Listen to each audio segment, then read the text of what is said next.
Ça y est, on est soulagé à Bercy. Hein. Macron et Bruno Le Maire sont soulagés. Ça y est, tout va bien. La note de la France n'est pas dégradée. Hein. On a eu la note de Moody's et de Fitch. Ça, c'était pour hier soir. Mais la note la plus importante, c'est celle de fin mai, hein, de Standard Poor's. Mais bon, on peut souffler parce qu'effectivement, beaucoup s'attendaient à une dégradation de la note, au vu de la situation en France, avec une dette qui est à plus de 110% du PIB. Si on compare à l'Allemagne, qui, elle, qui s'approche des 60% du PIB, donc ça veut dire, comment dire, c'est vraiment le bon élève. Tu sais, dans la classe, tu as le très bon élève qui est devant, qui a toujours de bons résultats, et puis tu as le mec derrière, hein, tu sais, qui est viré tous les 3 cours, et qui est le cancre. Et voilà, et c'est qui? C'est nous, mais il y a encore un gars derrière, qui est encore pire. C'est voilà, ce qui nous permet de ne pas totalement s'effondrer, c'est l'Italie. Alors eux, ils sont encore pires que nous, hein, c'est une catastrophe. Alors, vous allez me dire, mais comment c'est possible avec la situation française, comment est-il possible que les agences de notation n'aient même pas dégradé la note? On va le voir tout de suite. Mais d'abord, on va voir la réaction des autorités françaises. À Bercy, la nouvelle s'est répandue dans l'après-midi comme une traînée de poudre auprès de la poignée de personnes autorisées. Ouais. Tu te souviens du sketch de Coluche, les personnes autorisées, qui s'autorisent. Voilà. La France échappe à une dégradation par Moody's.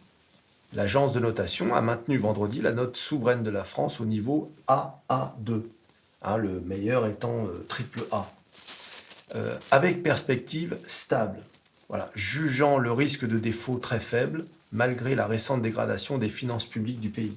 Voilà, donc tout va pour le mieux. Hein, je pense qu'on peut dormir tranquille. D'ailleurs, je me demande si on ne devrait pas dépenser davantage d'argent. Dans un communiqué, Bruno Le Maire a déclaré prendre acte de cette notation.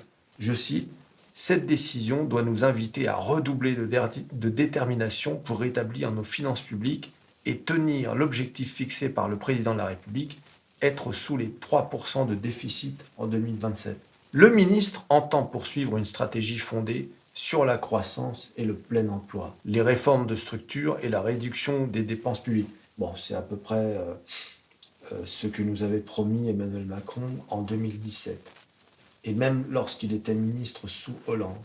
Mais c'est bien, mieux vaut tard que jamais. Alors, sont quand même prévus pour 2024 10 milliards d'économies et 25 milliards pour 2025. Vous allez voir après les élections européennes à quelle sauce on va être mangé.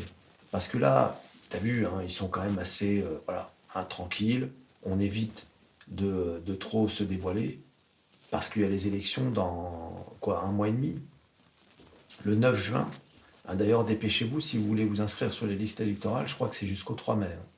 Donc, ne manquez pas ça. Et bien évidemment, les économies dont on nous parle, on ne sait pas. Hein. On ne sait pas où elles seront, dans quelle administration, dans quelles dépenses. On ne sait pas. Sachant que les recettes n'augmentent pas, ce sera forcément des économies de dépenses. Eh oui, mais pour le moment, puis alors chaque fois qu'on mentionne une administration, alors ça c'est tous les partis politiques, il faut réduire les dépenses de l'État. Oui, lesquelles? Là, il passe en langage de poule, il n'y a plus rien, il n'y a plus aucun impôt. La santé? Ah non, certainement pas. La police? Bien sûr que non. La défense? Non, bien sûr. Quel que soit le sujet, non, il ne faut pas y...